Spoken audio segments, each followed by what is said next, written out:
حضرت واصل بن اسکر رضی اللہ تعالیٰ عنہ صحابی تھے، ان کے پاس ایک شخص گیا، اس نے جا کے نا تو ان کے گھر سے اونٹنی خریدی۔ امام بہقی نے لکھا ہے جب خرید کے لائے تو رستے میں ان کے بیٹے نے بیچی یا گھر کے کسی اور فرد نے جب خرید کے لائے تو جناب واصلہ بن اسکر رضی اللہ تعالیٰ عنہ کی ملاقات ہوئی تو آپ پوچھنے لگے بھائی یہ تو اونٹنی میری ہے، میرے گھر سے خرید کے لائے ہو؟ کہا ہاں۔ فرمانے لگے تم نے کیا کرنا ہے اونٹنی کا؟ بک گئی، ٹھیک ہو گیا، ہوش میں عقل میں خرید کے لایا، بات ختم ہو گئی۔ بلکہ ہم تو کہتے ہیں وہ لکھا ہوتا ہے دکانداروں نے خریدا ہوا مال واپس، واہ جی واہ، یہ کس کا فتویٰ ہے؟ یہ خریدا ہوا مال واپس کس کا فتویٰ ہے؟ یہ ساڈا اپنا کہتے ہیں ایڈا اوکھا تینوں مڑیا تو پھر لے کے آ گیا، ایڈیاں گلاں سنا کے ایڈا سیاح سیل مین سی، انہیں ترلے لینے ساتر ہی انہیں تعریف کیتی ہے، تو انہوں بڑا سونا لگے گا، پھر تیرے گلے میں ڈالا ہے بڑی مشکل سے، مڑا ہے تجھے اور تو پھر لے کے آ گیا، اور شام کو کہتا الحمدللہ میں نے بڑے پیسے کمائے، لا حول ولا قوت الا۔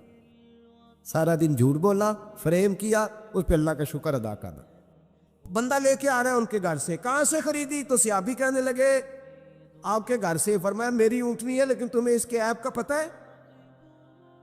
او بھائی یہ دھرتی پہ بسنے والے لوگ تھے، یہ میرے نبی پاک کے تیار کیے ہوئے تھے، تمہیں پتہ ہے اس اونٹنی کے عیب کا؟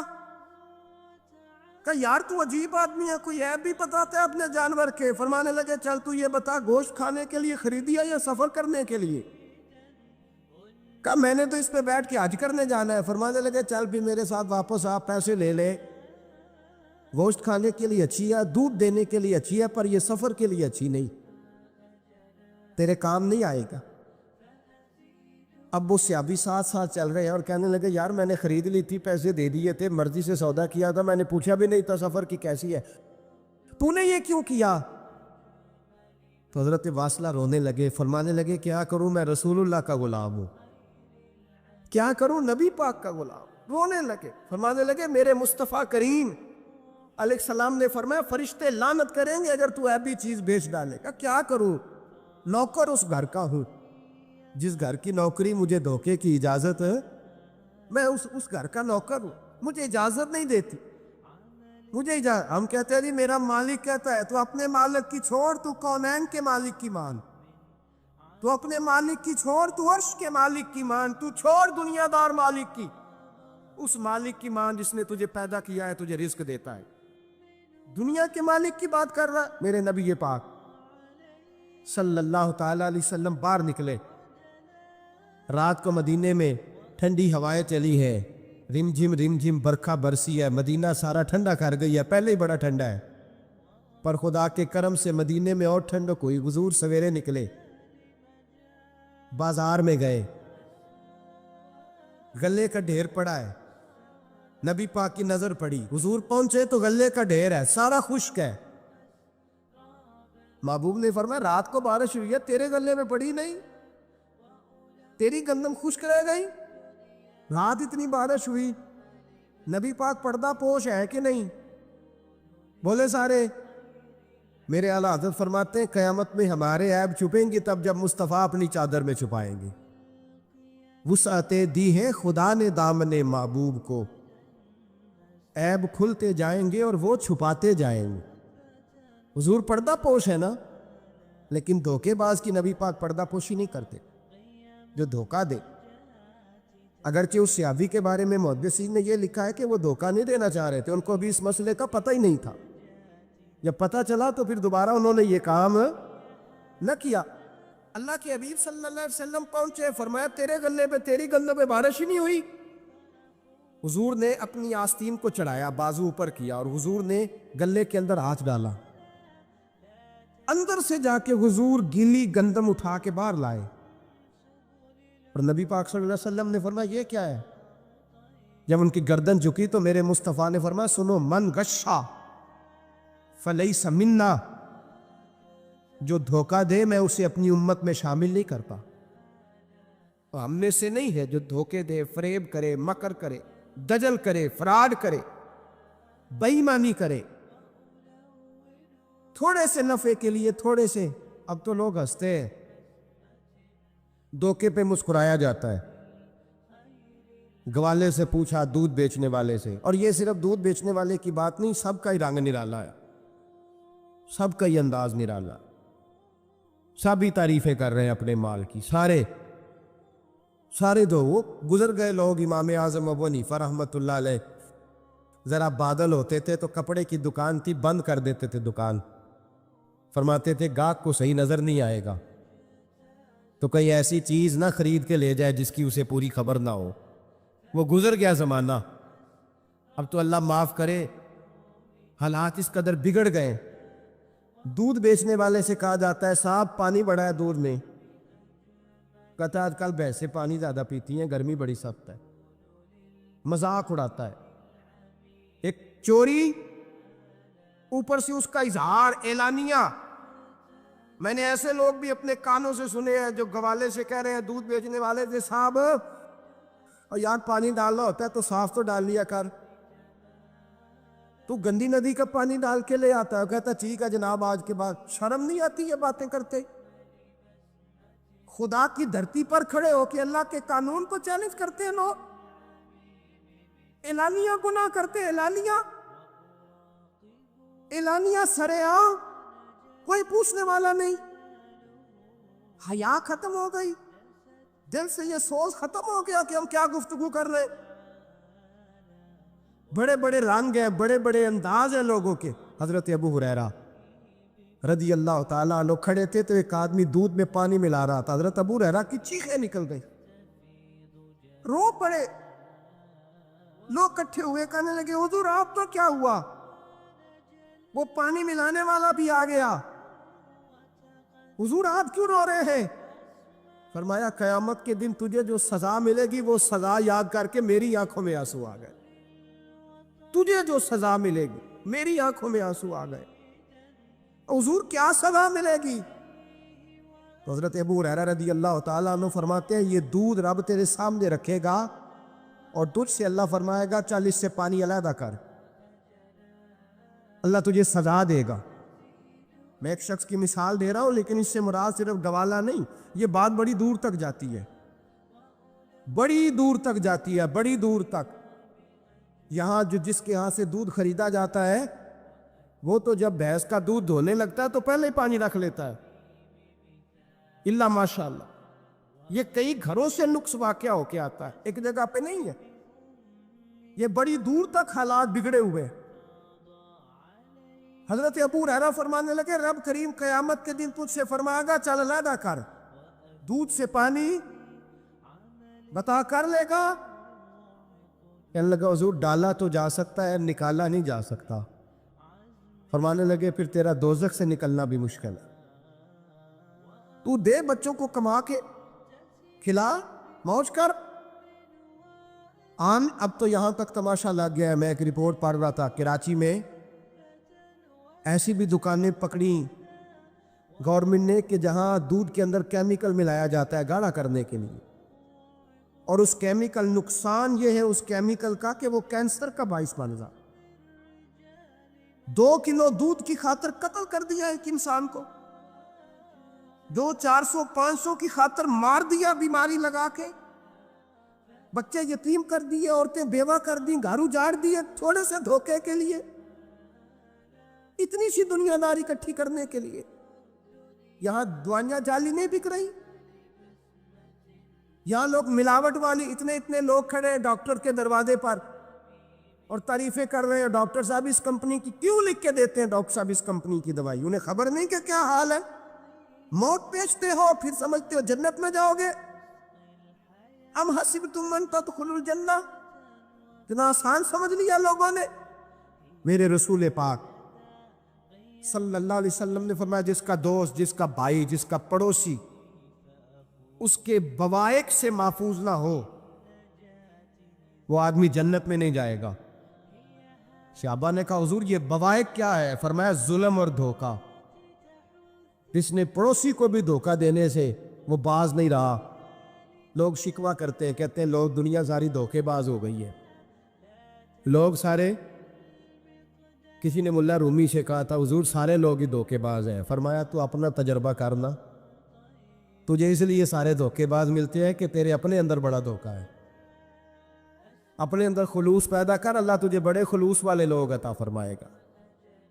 تو خود اس سے یاری لگاتا ہے، دھوکے کے رنگ میں لگاتا ہے. تیری ہر دوستی اس لیے کہ تو نفع کتنا لے سکتا ہے. میرے مصطفیٰ کریم سید عالم صلی اللہ علیہ وسلم نے اپنی امت کو منع فرمایا. فرمایا خبردار، تمہارا رنگ ایک ہونا چاہیے، تمہارا روپ. میری باتوں کی سمجھ آ رہی ہے آپ کو؟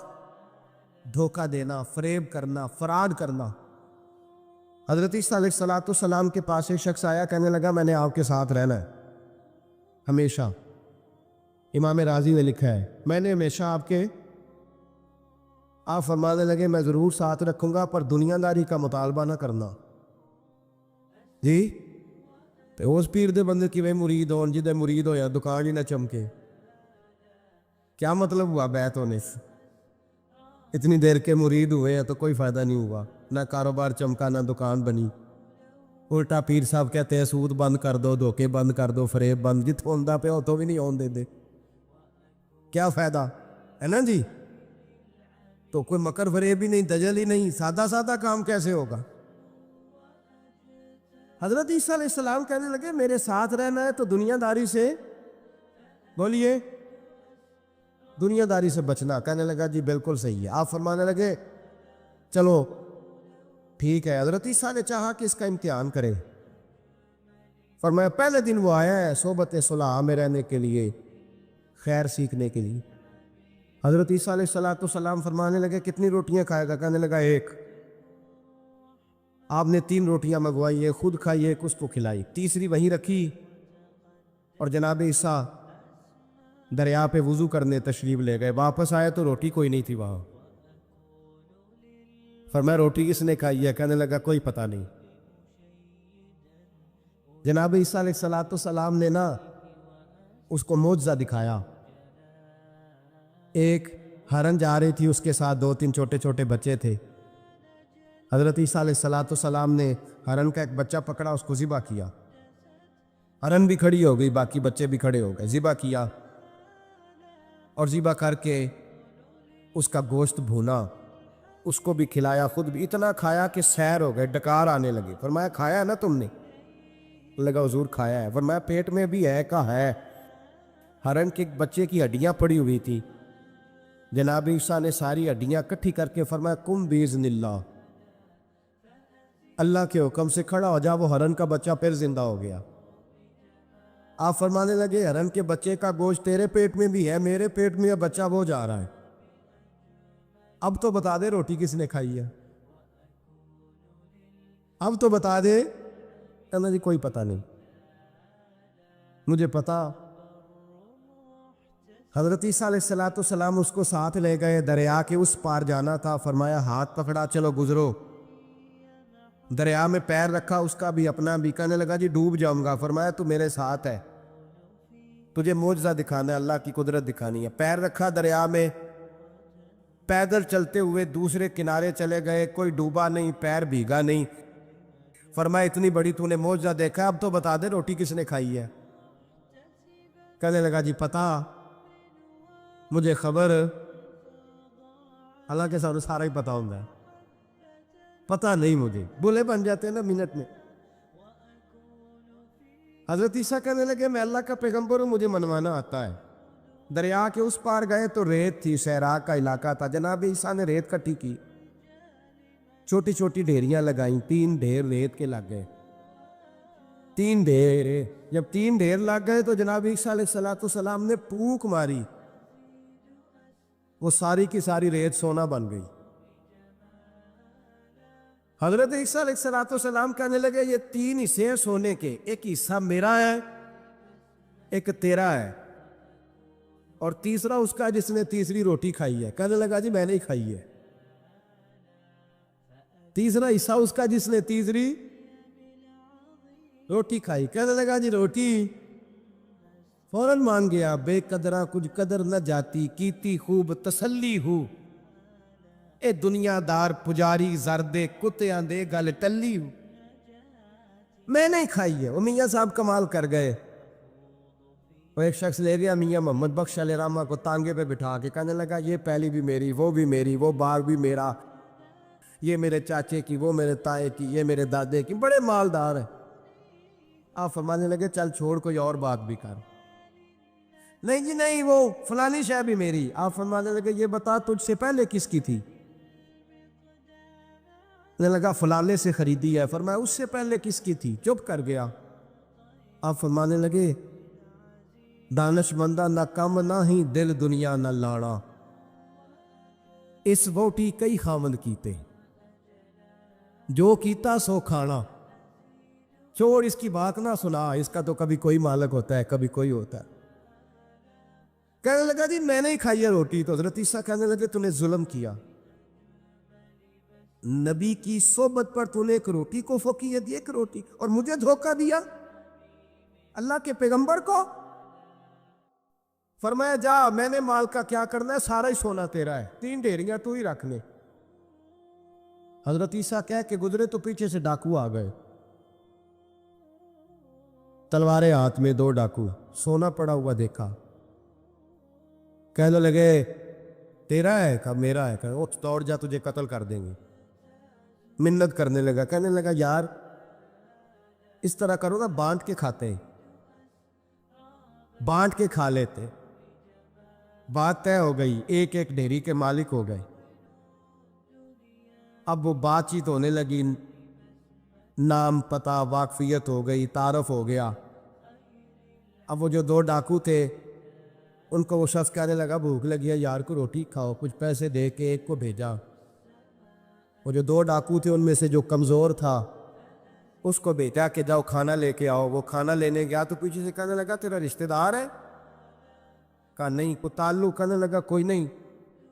آدھا حصہ کیوں دیتے ہو؟ کہنے لگے کمزور سا بندہ ہے، روٹی شوٹی لا دیتا ہے، میرے کام شام کرتا ہے، تو میں اس کو آدھا. اس نے کہا دفع کرو، چھوٹے چھوٹے کام کرتا ہے تم آدھا حصہ دیتے ہو.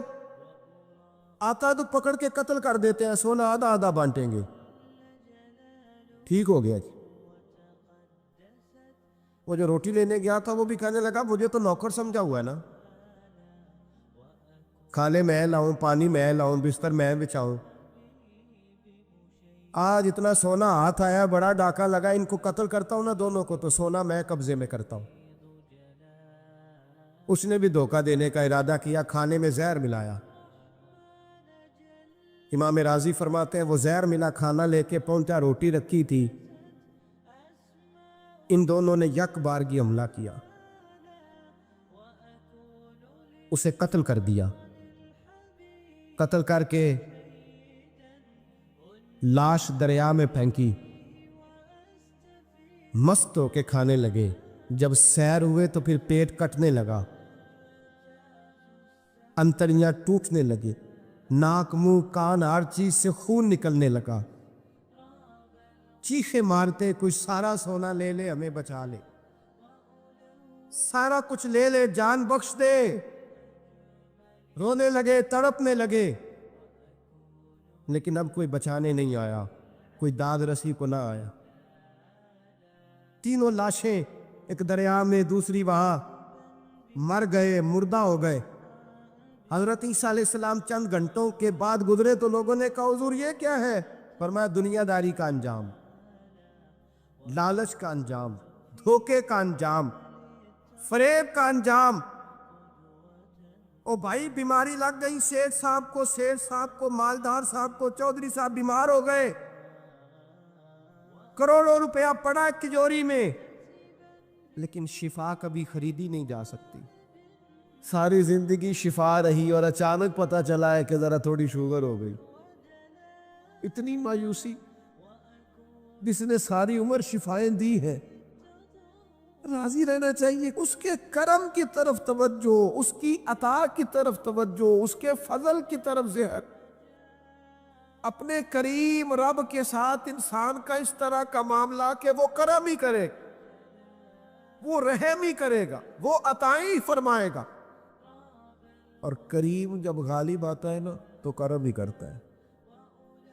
بھائیو یاد رکھیے گا اور سمجھیے گا، اپنی توجہ ہر وقت اپنے مالک کے کرم کی طرف رکھیں.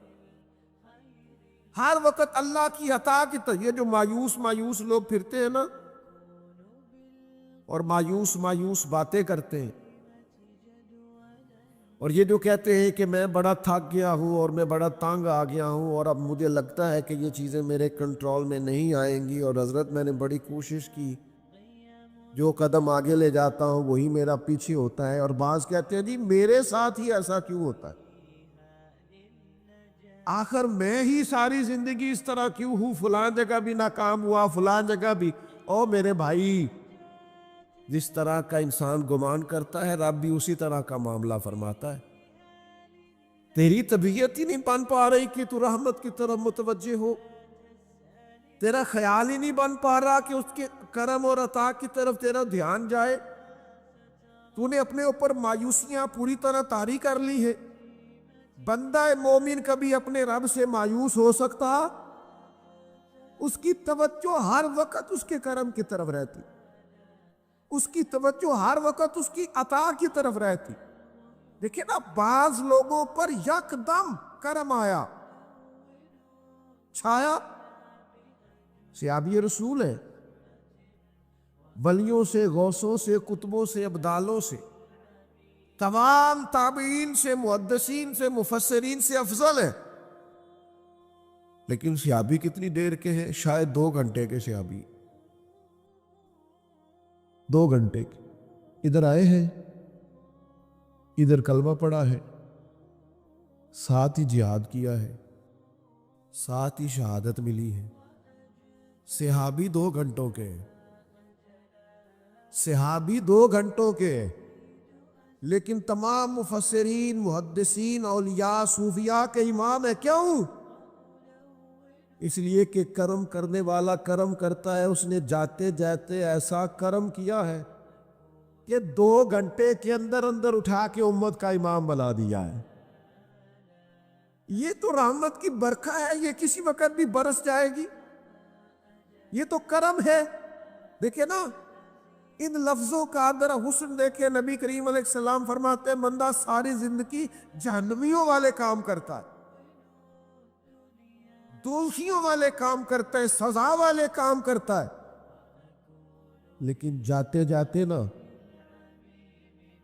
کوئی ایسا جملہ بول دیتا ہے آخر میں کہ اس کی ایک بات کی وجہ سے نا اللہ اس کے لیے جنت کا فیصلہ فرما دیتا ہے۔ ایک بہت بڑا ظالم گزرا ہے تاریخ اسلام میں، بڑا ظالم تھا، اس کا ظلم بہت زیادہ تھا، لیکن حضرت انس بن مالک فرمایا کرتے تھے یہ اس کی ایک بات بڑی مجھے عجیب لگتی ہے، اس نے آخر میں ایک جملہ کہا تھا، ظالم بڑا تھا، اس نے آخر میں ایک جملہ کہا تھا، اس نے کہا تھا مالک میں نے ظلم کیے پر میں شرمندہ بڑا ہوں، اور یہ لوگ مجھ سے کہتے ہیں کہ میرے گناہ تیری رحمت سے زیادہ ہیں، مجھے بتا میرے گناہ تیرے کرم سے زیادہ تو نہیں؟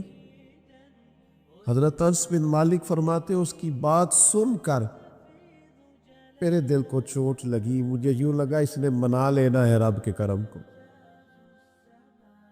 او میرے بھائی، اللہ کی عطا سے زیادہ تو نہیں، اس کے فضل سے زیادہ تو نہیں۔ رسول اللہ صلی اللہ تعالی علیہ وسلم فرماتے ہیں کہ رب فرماتے ہیں اگر میرے بندہ اتنے گناہ کرے کہ اس کے گناہ آسمان تک پہنچ جائیں، یا اتنے گناہ کرے کہ زمین کی تہہ تک پہنچ جائے، اور پھر وہ آ کے اپنے کریم رب کے حضور معافی مانگے سچے دل سے، تو اللہ پھر بھی اسے معاف فرما دے گا۔ شرط اتنی ہے کہ تو آتا ہی نہیں، تو معافی مانگتا ہی نہیں، تو پھر بھی لوگوں کو مناتا ہے، اسے مناتا ہی نہیں جسے منانا چاہیے۔ مصیبت میں بھی اب یاد خدا ہم کو نہیں آتی، دعا منہ سے نہ نکلی، جیبوں سے عرضیاں ہی نکلی، مختلف محکموں میں درخواستیں دیتے ہو، مالک کے حضور دعا ہی نہیں کرتے۔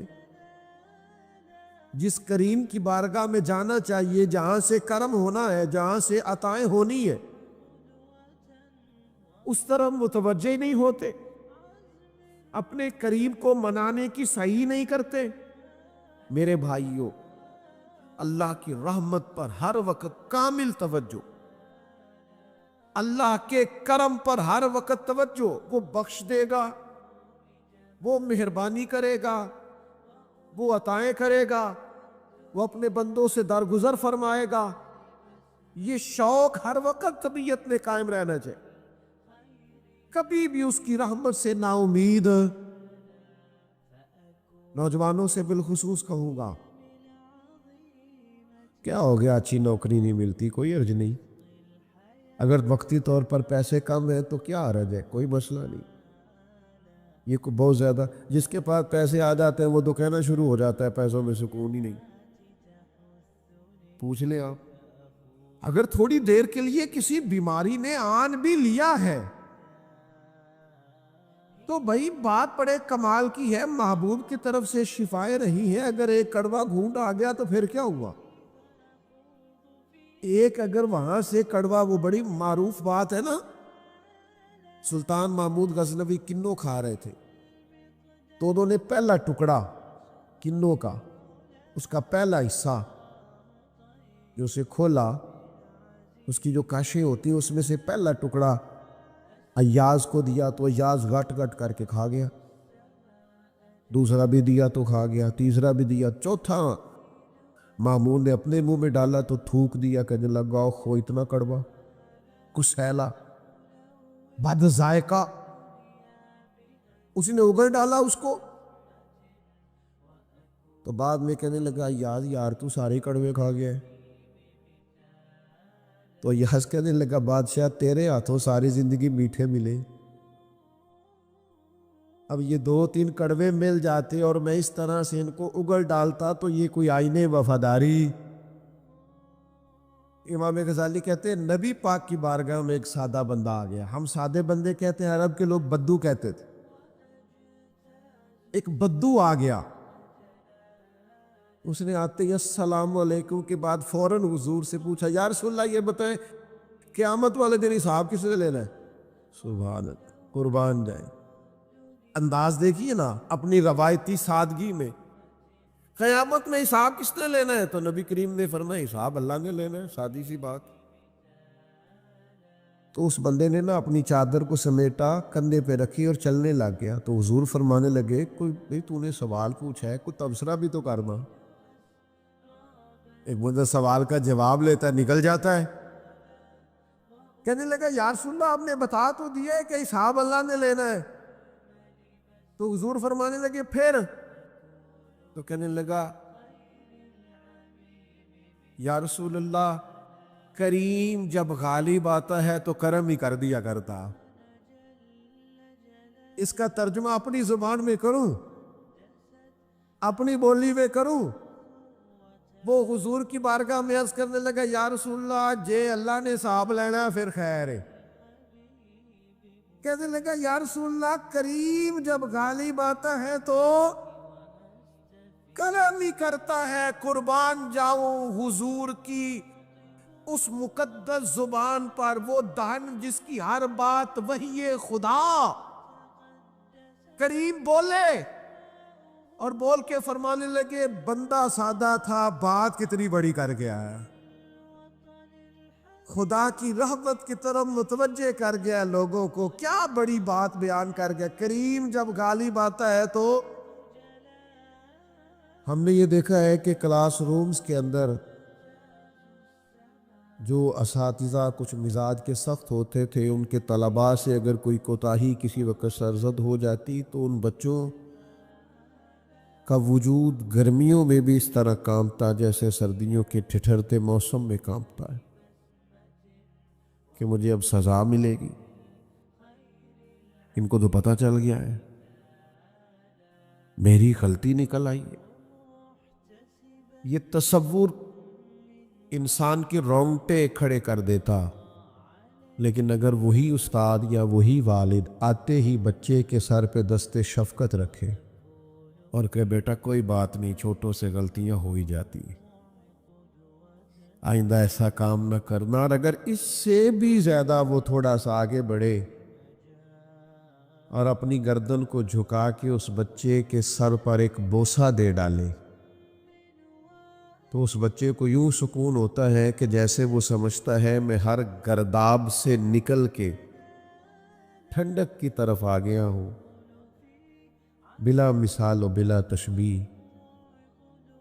میرا رب قرآن مجید میں فرماتا ہے قل یا عبادی الذین اسرفوا علی انفسہم، اے محبوب فرما دو اے میرے بندو جنہوں نے اپنی جانوں پر ظلم کر لیے ہیں، انہوں نے گناہ کیے ہیں، رب کی نافرمانی کی ہے، اپنی جان کو دوزخ کا معاذ اللہ سزاوار کر لیا ہے، جنہوں نے اپنی جانوں پہ ظلم کیے ہیں، میرے ان بندوں سے فرما دے کیا؟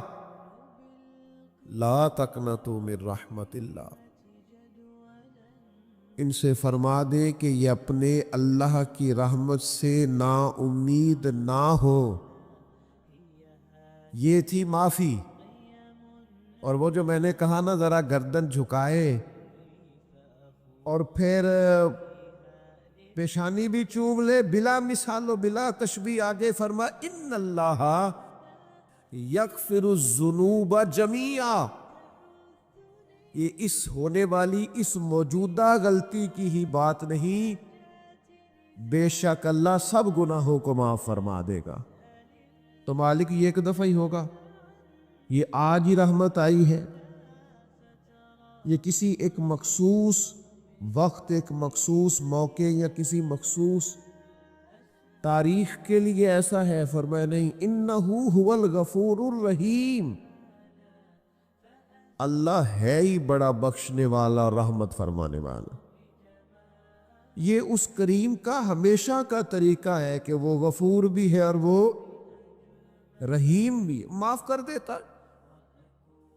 اور ان اللہ یغفر الذنوب جمیعا، بے شک اللہ سب گناہوں کو معاف فرمائے گا۔ مجھے بتائیے، ہانپتے کانپتے لرزتے سہمے ڈرتے